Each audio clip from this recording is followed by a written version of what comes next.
Domestic tourism Pakistan میں حالیہ سالوں میں بہت زیادہ بڑھا ہے،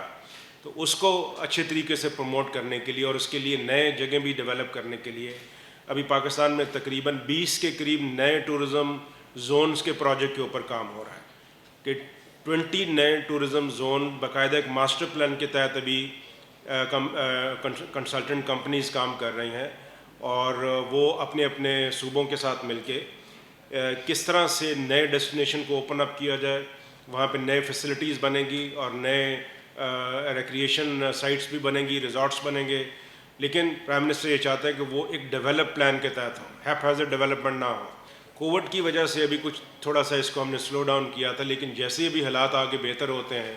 ویکسینیشن کافی حد تک لوگوں تک ابھی پہنچنا شروع ہو گئی ہے، تو گورنمنٹ کا پلان ہے کہ 2022 آن ورڈ ہم ایک میسو میڈیا کیمپین بھی لانچ کریں گے جو کہ ٹورزم کو انٹرنیشنلی پاکستان کو پروموٹ کرنے کے لیے ایک برانڈ کیمپین کے طور پہ لانچ ہوگی۔ اور خاص طور پہ بھی کیونکہ ورلڈ ایکسپو بھی ہو رہا ہے دبئی میں 6 مہینے کے لیے، وہاں پہ پاکستان نے ایک بہت بڑا ایک پیویلین قائم کیا ہے، اور وہاں سارے صوبوں کے ساتھ مل کے ہم پاکستان کے ٹورزم امیج کو اس ایکسپو کے ذریعے ساری دنیا کے سامنے پروموٹ کریں گے، کیونکہ وہ ایک ایسا موقع ہے جہاں پہ ساری دنیا کے ممالک جو ہیں پارٹیسپیٹ کر رہے ہیں، اور وہ 6 مہینے ایکسپو چلے گا، بہت بڑا ایونٹ ہے وہ۔